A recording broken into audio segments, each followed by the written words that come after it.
Oh my god. Oh my god, I'm trying to pause you. Oh my goodness. Hi, it's me again. Oh my god.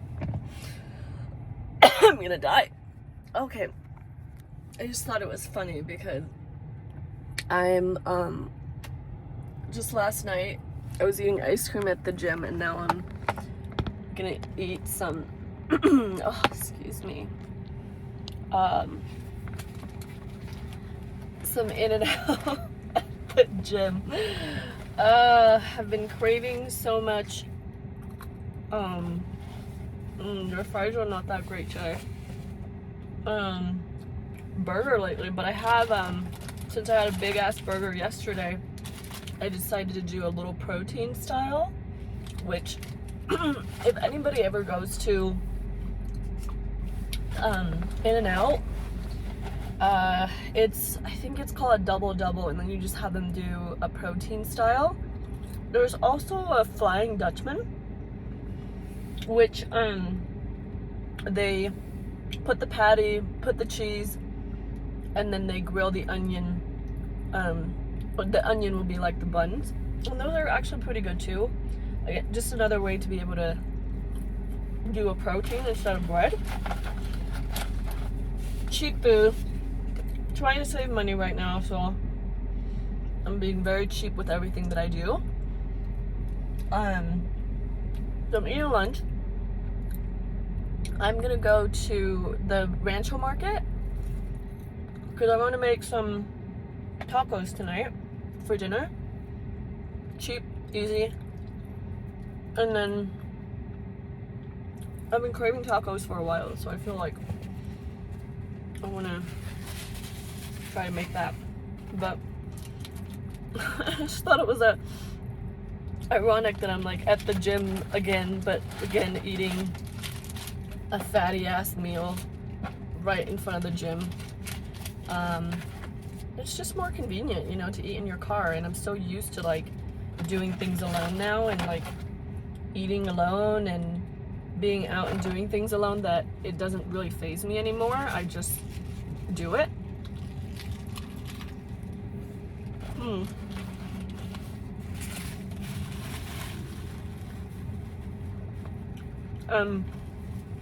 Just happens to be near the gym all the time, I guess. But yeah, I actually have done a lot today so far. Well, not as much as I wanted to, but I'm still very productive. I woke up, clean my house, clean midnight my cat's litter box and her whole entire room, her food bowl and everything. I do that every week. Usually, like, it used to be Friday, but now I do it Sunday. And then I clean stuff that I wanted to put on Posh and Etsy. I've taken a few photos.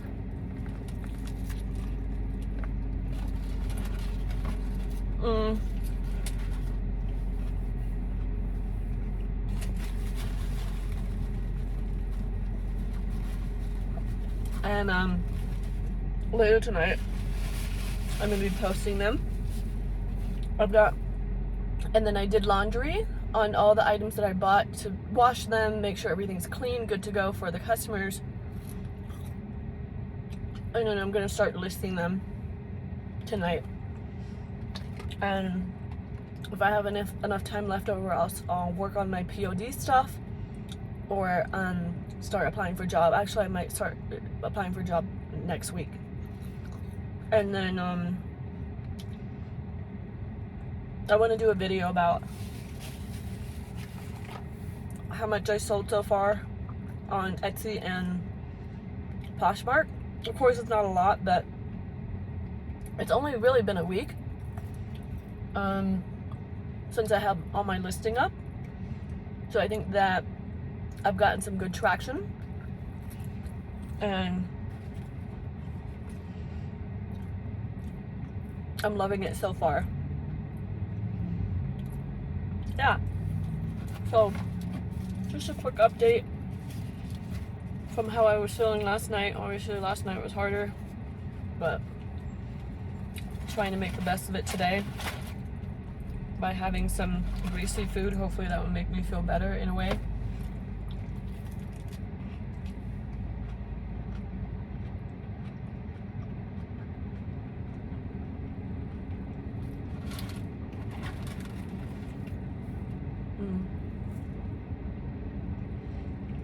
Alright. Hope everybody's doing well. I just finished my burger. And I thought of a story time that I want to talk about because this gym is pretty nostalgic to me. Oh, fudge. Oh, okay. I thought I stained my shirt. Excuse me. Because,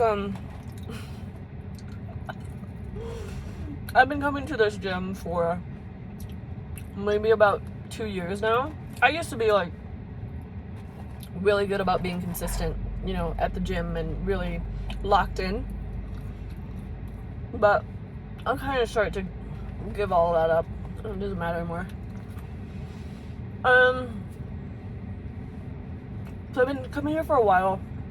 I've had many gym crushes, and we'll talk about this one because it's so funny. Well, it's actually pretty sad. I don't like really act upon the gym crushes, you know. Sometimes you get gym crushes because they're kind of somewhat motivates you to go to the gym, or like, you know, you got something to look at, whatever.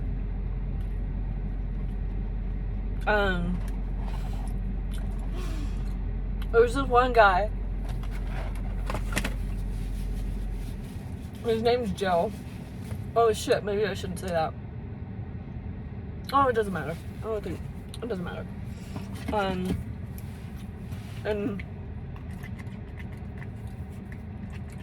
some hand sanitizer. My hands are so dirty. Actually, let me just start from the top.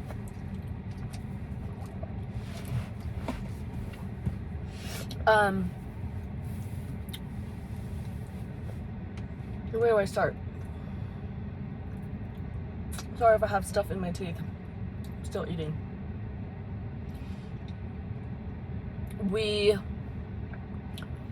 He used to go to the gym there. Okay, let me back up. Let me start from the beginning.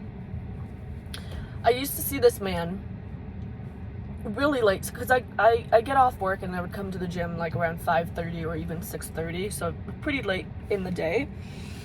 And by the time I come to the gym, you know, he's on his last set, or he would be there for like maybe 20 minutes or so, and then he's gone.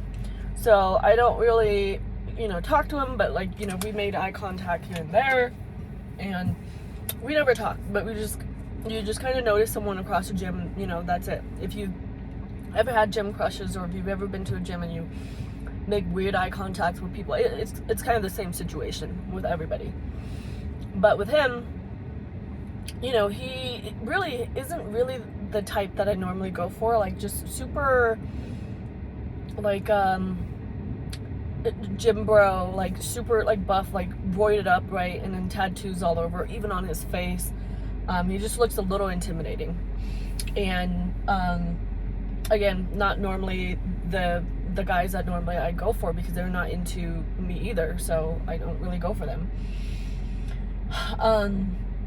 So he, you know, we would see each other, never talk, and then like I think just randomly on a Sunday, I was, and usually Sundays are dead at the gym, so I was sitting there doing I was doing arms, but then like in between the arms I would, you know, do some push-ups, and I remember where he was like next to me, and then he made a comment where he was like, oh, you know, I don't think I've ever can do those type of push-ups, just because he's a big guy, there's a lot that he has to carry. So, you know, and we just kind of joking around, banter back and forth. I was like, really, you know, I don't think so, blah blah blah.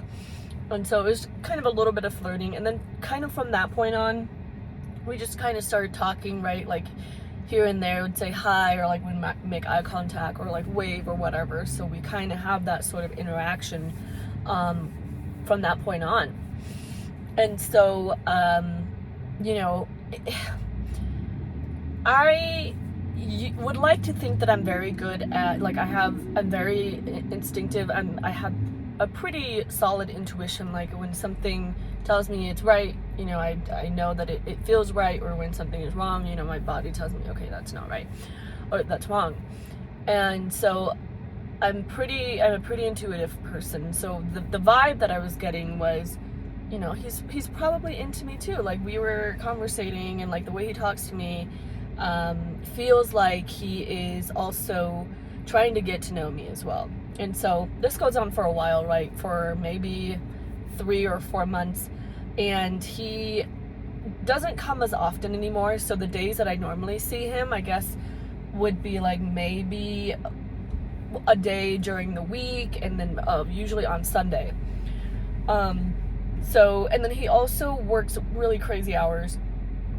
And so you know, every time I get to see him on Sunday, we try to have longer conversation. And we got to know each other a little bit more and more, but we never really took it to the level where we exchange a number and we, you know, talk outside of work and stuff. And I was like thinking to myself, and this is, I think, a year ago, I was like, you know what, like I'm really thinking that, you know, there's a connection there, you know, at least that's what I was reading. And so I was like, I'm gonna make the first move, because not a lot of women will do that, and maybe he'll find that somewhat admirable. Maybe he thinks, oh, you know, she's actually into me. And because some guys won't approach a woman because they just, you know, it's the fear of rejection, and I get it, and I'm the same way. I was also very extremely scared, because I was like, oh, I'm probably gonna get rejected, but, you know, let me just try anyways. So I remember it was like during the week, right? Yeah, it was during the week. It was a full gym, and you know, up to that point, we've talked, you know, we've got a pretty good conversation going, blah blah blah. And I was on the Smith machine doing some things, and then I think he was also next to me or something like that. And so we kind of talked a little bit, and he moved on to a different area. And I think, oh man, maybe I'm not telling the story clearly, because I think I don't know if it was on the same day, but anyways, you know, a couple of times I'd be like, oh, you know, what are you doing this weekend? Or just kind of like, oh, we should do something, kind of alluding to that, but never really brought it up. So then I think one time I said to him, I was like, you know, what are you doing this weekend? We should do something. Like, I was very direct about it. And so he was like, yeah, you know, I'm not quite sure, you know, I'll let you know. And I think like the following day, and I might be missing some key details here, but it's essentially, that's what happened. The following day, full gym, it was like during the week, I was on the Smith machine. And then like, I just remember like from the peripheral of my vision, because he wears this red sort of tank often, which honestly I don't really like those, but you know, he's got a lot of tattoo and a lot of muscle, so he's trying to show that off. And prior to that, oh, one more thing that I forgot to mention. Prior to that, I did not know that he was, he had kids. You know, he had like 3, I think, and like a baby mama, and he's got a really messy situation. He also has crazy records, if you know what I mean.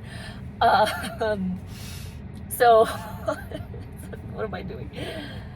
And so I was still kind of okay with that, because at the time I was just open to like getting to know people. You know, I wasn't looking for anything serious. So I was like, I just want to have fun. You know, I just want to get to know people. I wasn't really committed for anything. I'm not invested in this relationship or anything. It's kind of like my first time after a terrible, you know, separation with my ex. And so, yeah, I was on the Smith machine, a peripheral in my vision. I see him walking with his red tank, and then he just, you know, sat down right next to me, like on my right side, and just kind of leaned in and was like, hey, you know, I don't know again, I don't know exactly what he said. This is paraphrasing, but it's essentially what he said. Hey, I don't know what your intentions are. I don't know, what you're trying to get out of this, but I just want to let you know I'm trying to work on myself right now. I don't know if I want to try anything. You're a really wonderful person. And I like talking to you. You're great. But I just, I'm in a place right now where I'm really focused on trying to better myself. I was like, great, cool, amazing. Like, I have never felt so appreciative, and so that to me like took a lot of courage for someone to be like, hey, I'm struggling mentally, internally. I just want to work on myself. I can't be with another person right now. So I really, really appreciated that. Like, it meant so much to me when he said that. But at the same time, I was also very, very hurt, very broken by the whole situation. I was like, oh, ouch. The first time trying to get out and put myself out there, I got rejected, which it actually messed with my head for a while, for a few months at least, and like it really hurt me, although I really appreciate his approach on the whole situation. I was just like taken back, like, oh man, like I'm not even good enough for you to even want to just hang out as friends. Like, you don't even want to do that. So I was really, I wouldn't say heartbroken, but I was just really saddened by the whole situation for a while. And then from that point on, it was just really awkward, right? Like, we don't see each other as much anymore. I don't really go. I was just kind of in my zone for a little bit, and then after a couple months I kind of move on. I'm like, you know what, who gives a fuck, like, it's fine. So I started going to the gym again, and then I don't know if this is a man thing, but like the moment, and women do this too, because I can attest to that, like the moment when someone tells you that they want to be with you, you just kind of are, just kidding, I don't know if I want that, and I think that was kind of part of the situation. So, but then like as soon as that person's like, okay, fine, you don't want me, that's totally fine, but I'll move forward, and then they'll come back and try to soften their approach again, be like, oh, try to kind of amend the relationship again. And that was kind of what happened, like when I started going back to the gym, like he was talking to me, and like he would give me, again, like really just mixed signal, right? Like that I have no idea what this man is thinking. And so he would just say things, and then I'm like, oh, why, like, what's the point of saying all that? What's the point of like putting this out there? Anyways, it was very confusing after a while. And then I remember one day out of nowhere, he just seems like very off, and he goes and because I know a little bit about his situation, right? Like his sort of personal situation, and with his kids and his ex. So he made it sound like he was going through some things with his ex, and that or maybe his personal life, and that car almost hit that other car. That was kind of scary. So I figure, I didn't want to pry. I was just like, oh, you can talk to me. I'm sorry that you're going through this and all of that. But he just seems like really sad and really defeated in his whole demeanor.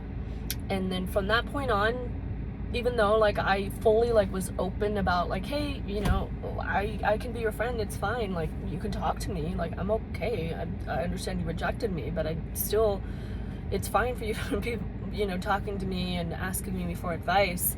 He's also, I think, a lot older than I am as well, so maybe he just didn't want to have any sort of interaction or relationship with someone younger. I have no idea what his intentions are, but from that point on I just never see him again. Like he was gone for a whole, I think probably a whole entire year. Like I still have not seen him, but my friends would go to the gym and they would see him sometimes, and I'm like, oh well, he must, because he knows what car I drive. I don't really know what car he drives anymore. So I'm thinking to myself, I'm like, he must like avoid me, go as far as possible to avoid me, which I don't understand, because I've never been nothing but nice and like open, and was like, hey, you know, if you need anything, I can talk to you, I can help you. Extremely like nicer than I should. And he just, like, he didn't want anything to do with me. Like, he just, I don't know, he just I mean, it's one thing to like not be, you know, infatuated or like lust, or, you know, like someone. That's fine, but you could still be friends with them and not have feelings for them. But he didn't even want to be friends. So I'm just like, okay, well fuck me, I guess. But yeah, I thought that was a pretty interesting story, and I have probably more gym story, that like embarrassing gym stories, that I can talk about too. That will probably be another series in of itself. And man, sometimes I think about some of the stories and I'm like, oh my god, I'm such an idiot. Why did I do that, or why did I say that? But yeah, that was my gym crush story at this gym. And at least he's still alive, because my friend sees him sometimes, because he has a rough life. So that's good, but I've never seen him. He's a Loch Ness monster to me now. I've never seen him here anymore. It's been like a year. I just wish him the best, you know. Hopefully, he got what he needed to figure out, and he's happy. But rejections are not easy. But sometimes it happens for a reason, you know.